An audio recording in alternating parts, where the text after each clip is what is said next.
कल के मैच में तुम लोग सब नीला पहनोगे। मेरी गर्लफ्रेंड को लाल पसंद है। लाल कैसे पहनोगे? लाल दूसरी टीम पहन रही है। तो मैं दूसरी टीम से खेलूंगा। बॉक्स ऑफिसे सफल হয়েছে सितारे जमीन पर।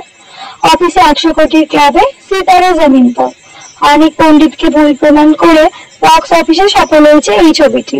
আর তারপরে সংবাদ মাধ্যমে মুখ খুললেন আমির খান, কথা বললেন সিনেমার ভবিষ্যৎ নিয়ে, পাশাপাশি স্মৃতিচারণ করলেন তিনি। যখন ছবি করতে এলেন তখন সিনেমার ব্যবসা ঠিক কেমন ছিল তা নিয়েও আমাকে বলতে শোনা গিয়েছে, আমার মতে আমি যখন প্রথম আসি সেই সময় থেকে আমাদের সিনেমা এবং সিনেমার প্রদর্শনের বিষয়টি অনেক বদলে গিয়েছে। আমি যখন আসি তখন কেবলই সিঙ্গেল স্ক্রিন ছিল, দিন 4টে শো হতো, তারপর মাল্টিপ্লেক্স আসতে শুরু করলো। আজ মাল্টিপ্লেক্সই বেশি, সিঙ্গেল স্ক্রিন হাতে গোনা, তা এখন আমরা মাল্টিপ্লেক্সই বেশি যাচ্ছি। বলিউডের অন্যতম মহাতারকার মতে সিঙ্গেল স্ক্রিনে টিকিটের দাম কম ছিল, তাই আমজনতা সহজেই সিনেমা হলে যেতে পারত, কিন্তু এখন পরিস্থিতি বদলে গিয়েছে। আর বলছেন একসময় সিনেমাকে মাস মিডিয়াম বলা হতো, আর সেটার কারণ ছিল কেননা মাস মানে আমজনতা সহজেই টিকিট কেটে হলে ঢুকে পড়তে পারত, কিন্তু আজ তাদের সকলের পক্ষে হলে যাওয়া কঠিন যদি না সেটা সিঙ্গেল স্ক্রিন হয়। প্রসঙ্গগত সদ্য 100 কোটির ক্লাবে পা রেখেছে আমিরের সিনেমা সিতারে জমিন पर। মুক্তির দিন বিরাট ব্যবসা না হলেও তারপরের দুদিন অর্থাৎ প্রথম সপ্তাহে দারুণ সাফল্য এসেছিল। দ্বিতীয় সপ্তাহে টিকিট বিক্রি কমলেও ছবি সম্পর্কে লোকের মুখে প্রশংসা ছড়িয়ে পড়ার কারণেই একটা ন্যূনতম টিকিট ঠিকই বিক্রি হচ্ছিল। তৃতীয় সপ্তাহান্তে শুরুতেই গতকাল শনিবার ছবিটি মোটামুটি 12 কোটি ওপরে ব্যবসা করায় দেশীয় বক্স অফিসে 100 কোটি পেরিয়ে গিয়েছে। মনে করা হচ্ছে রবিবারে ছবিটি ভালোই ব্যবসা করবে।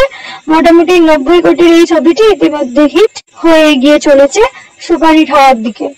साइलेंस ये साल की दूसरी फिल्म जो थिएटर बहुत ही अच्छी चल रही है, लोग जी पसंद करें, चाहे आपकी बात करें या जितने भी सितारे हैं उनकी बात करें, बहुत ही फिल्म चल रही है। तो क्या कुछ कहना चाहेंगे सितारे जमीन को, जिस तरह से मुझे बेहद खुशी है फिल्म को जो रिस्पांस मिला है और जो प्यार फिल्म को मिला है उससे बेहद खुशी है मुझे और सारी टीम को खुशी है।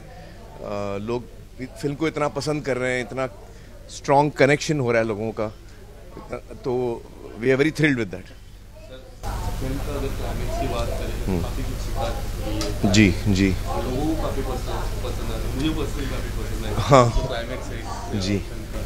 आपको कुछ पता ना, जो पूरी एंटायर पूरी जर्नी में सितारे ज़मीन पर आपको ऐसी कौन सी चीज़ है जो आपको सिखाई लाइफ लर्निंग? देखिए, एक तो फिल्म के अंदर डायलॉग है, करतार बाजी बोलते हैं कि इनको अब तक अपने मन का क्या मिला है, लेकिन फिर भी ये खुश रहते हैं। तो ये जो क्वालिटी है कि आप हमेशा खुश रहें, जो भी आपकी अवस्था है आप उसमें खुशी ढूंढें, ये हम लोग में से कितने लोग कर पाते हैं, और ये इतनी बड़ी क्वालिटी है। दूसरा कि ये कभी किसी को जज नहीं करते, नॉन जजमेंटल। तो हम लोगों को बहुत कुछ सीखना है। जो लोग न्यूरो एटिपिकल होते हैं उनकी जो क्वालिटीज़ होती हैं वो हमको बहुत कुछ सीखना है उनसे। Thank you so much. Thank you.